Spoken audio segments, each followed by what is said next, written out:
Anda menyaksikan Breaking News Kompas TV terkait dengan gempa bumi berkekuatan magnitudo 8,7 yang terjadi di pantai timur Rusia. Dan gempa berkekuatan magnitudo 8,7 ini terjadi di lepas pantai timur Rusia. US Geological Survey mengatakan gempa ini memicu peringatan tsunami di Samudra Pasifik dan termasuk di antaranya 10 wilayah di Republik Indonesia. Dan kita dengarkan bagaimana keterangan dari BMKG terkait dengan informasi apakah memicu tsunami dan terjadi di jumlah wilayah, terutama di wilayah Teluk, 10 wilayah di Republik Indonesia. Pesisir pantai, dan tentu saja kita akan terus mengupdate informasi ini dan akan respon kepada masyarakat. Demikian Bapak Habibie Nadian PNBP, kami aturkan laporan. Terima kasih. Terima kasih Pak Daryono atas laporan awalnya situasi gempa ini. Selanjutnya yang kedua, analisa dari BNPB yang disampaikan oleh Pak Dr. Abdul Muhari sebagai Kapus Datinkomben BNPB. Silakan Pak Kapus. Terima kasih Bapak Sestama. Selamat pagi menjelang siang rekan-rekan media dan teman-teman di provinsi. Meneruskan penjelasan dari Pak Daryono tadi, ada beberapa hal yang perlu kita perhatikan. Yang pertama, memang dari perhitungan modeling di laut dalam, itu tadi sudah disampaikan oleh Pak Daryono, rata-rata pengukuran atau hasil modeling serta pengukuran dari beberapa tempat seperti yang kita lihat itu kisaran dari tinggi tsunami di laut dalam maupun di tide gauge di dekat pantai itu kisarannya sekitar di bawah 50 cm yang di luar Rusia. Tetapi ini tentu saja tidak boleh membuat kita lengah. Ini yang perlu kita sampaikan, bahwa pengalaman kita pada saat tsunami Jepang 2011 yang juga berpropagasi ke Papua, itu terdeteksi di tide gauge di Jayapura itu hanya 33 cm. Tetapi kemudian seperti terlihat di layar, formasi teluk ini bisa menyebabkan amplifikasi tinggi tsunami. Karena ada gelombang yang masuk, kemudian tidak bisa sepenuhnya keluar, sehingga titik-titik yang berwarna merah, daerah-daerah yang berwarna merah di Teluk Yotefa pada saat itu kemudian mengalami amplifikasi dari 30 cm, itu yang terdeteksi di tide gauge. Pada gambar di sebelah kanan itu tinggi maksimum bisa mencapai 3,8 meter. Jadi untuk formasi-formasi daerah pantai yang sifatnya teluk, ini gelombang panjang yang datang itu berpotensi mengalami amplifikasi. Ini yang harus kita waspadai sehingga benar-benar kita mohon bantuan dukungan dari teman-teman di daerah. Ini kalau bisa daerah-daerah pantai ini memang kita kosongkan dulu. Nanti Pak Sestama akan memberikan arahan secara lebih detail. Tetapi secara teknis, formasi-formasi teluk seperti ini, mulai dari Teluk Yotefa, Papua, Papua Barat, kemudian Maluku, Maluku Utara dan Sulawesi Utara hingga Gorontalo, itu cukup banyak di sekitar pantai. Ini menjadi kita supaya ini bisa benar-benar dikosongkan terlebih dulu pada waktu-waktu nanti yang sudah disampaikan oleh Pak Daryono, dan setelah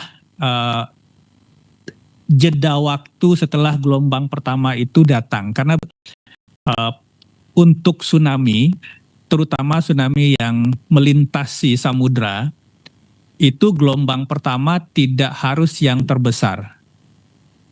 Biasanya gelombang terbesarnya datang itu pada gelombang ketiga, gelombang keempat, gelombang kelima.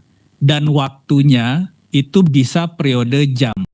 Jadi antara gelombang pertama dan gelombang kedua serta gelombang ketiga itu bisa durasi jedanya 1 hingga 3 3 jam. Sehingga ini yang kita harus waspadai, bahwa masyarakat tidak hanya menjauhi pantai pada saat estimasi waktu tsunami-nya datang, tetapi juga tetap harus menjauhi pantai sampai beberapa waktu setelah peringatan dini tsunami atau waktu tiba tsunami itu datang. Idealnya 2-3 jam. Kita tidak usah dulu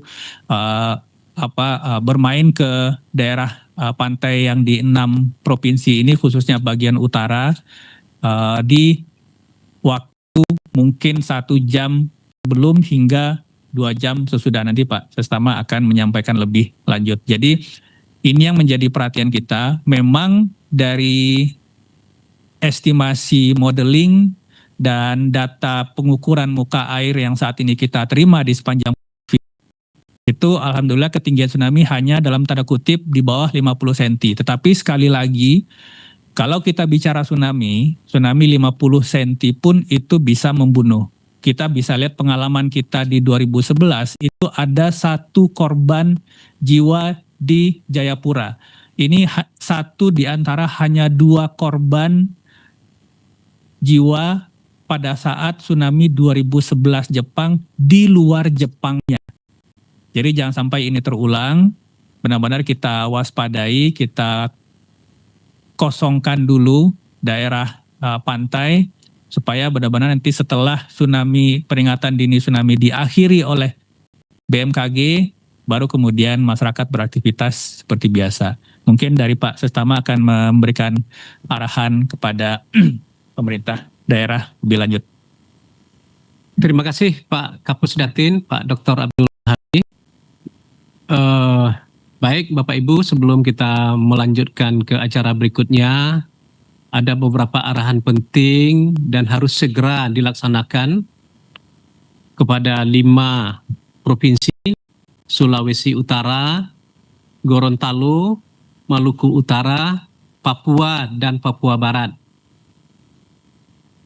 Dikhususkan kepada BPBD, TNI, Polri, dan pemangku kepentingan di daerah tersebut.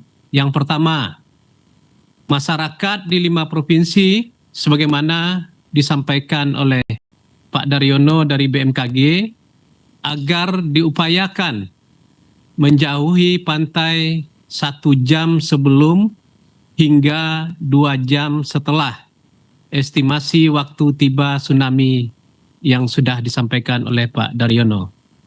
Yang kedua, pastikan masyarakat terinformasikan dengan baik, termobilisasi dengan baik, gunakan pendekatan persuasif untuk mengurangi kepanikan. Pada Bapak Ibu yang hadir di siang hari ini, kita akan mengulangi kembali rapat evaluasi penanganan situasi hari ini pada pukul 18.00 waktu Indonesia bagian Barat. Ini poin-poin penting yang harus segera dilaksanakan oleh semua yang berkepentingan di daerah untuk menyampaikan sesegera mungkin informasi ini kepada masyarakat kita yang sudah di 5 provinsi ini. Selanjutnya kami juga meminta laporan dari kesiapan Basarnas. Dalam hal ini hadir Deputi Bidang Operasi Basarnas, Bapak Ribut Eko. Disilahkan. Silahkan Pak Deputi.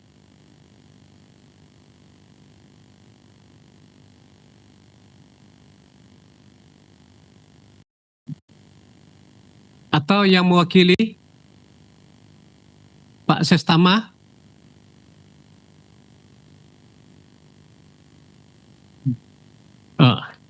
Baik, sambil menunggu dari Basarnas atau siapa nanti yang akan mewakili, kami akan mulai pada 5 provinsi. Ya, Pak Ses. Oh, Pak Ses. siap, lanjut. Selamat pagi. Selamat pagi. Terima kasih Pak Sestama BNPB dan seluruh jajaran peserta rapat dan rekan-rekan media sekalian. Selamat pagi dan salam sejahtera bagi kita sekalian.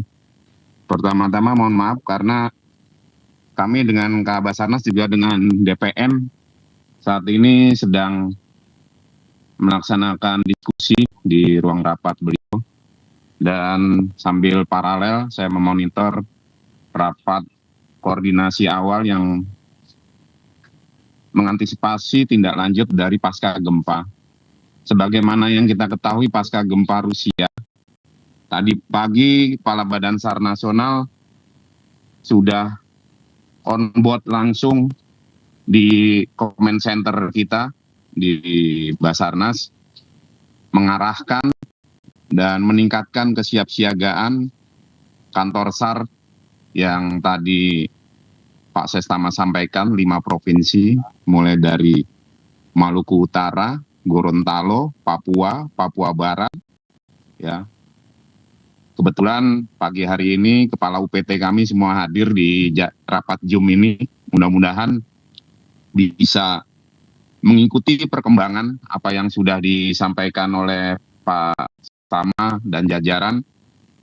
Semoga upaya kita dalam mengantisipasi, memberikan perlindungan dan literasi kepada masyarakat dalam mengantisipasi pasca gempa Rusia yang mungkin juga akan terjadi di Jepang manakala patahan imbas dari pasca gempa yang tadi disampaikan oleh Kapuslat dari BMKG Pak Daryono, mudah-mudahan ini tidak sampai ke wilayah negara kita. Namun sebagai aparatur pemerintah kita harus tetap menyiagakan manakala hal itu akan terjadi di wilayah yurisdiksi Indonesia. Sehingga Basarnas dengan jajarannya meningkatkan kesiapsiagaan di wilayah kerja masing-masing di 5 provinsi, sehingga hal ini bisa bersinergi dengan BPBD, pemerintah daerah, TNI Polri yang ada di daerah dalam memberikan masukan dan mengarahkan masyarakat yang perlu kita literasi sehingga mereka mengerti harus berbuat apa dan kemana arah mereka untuk berlindung dari tsunami manakala terjadi. Ini unsur siaga SAR yang di kantor SAR mulai dari Manado, Gorontalo, Ternate, Sorong, Biak, Manokwari, dan Jayapura.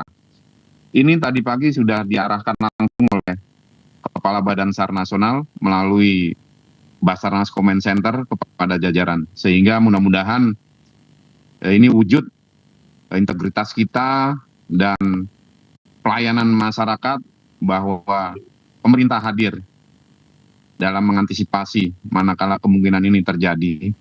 Demikian Pak Sestama yang bisa saya sampaikan.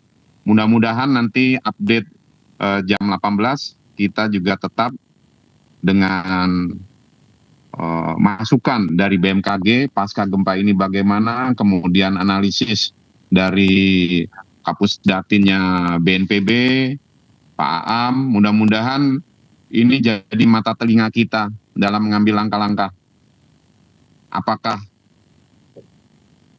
yang harus kita lakukan untuk kedepannya? Saya rasa demikian Pak Ses. Terima kasih. Semoga tsunami yang tidak kita harapkan tidak terjadi di wilayah kita. Demikian, terima kasih rekan-rekan media dan seluruh peserta rapat. Selamat pagi dan salam tangguh serta salam quick action. Terima kasih Pak Deputi, Bapak Laksamana Muda TNI Ribut Eko. Selanjutnya kita akan mendengarkan laporan situasi dari masing-masing daerah, baik itu nanti dari BPBD, dari TNI dan Polri yang ada di daerah masing-masing.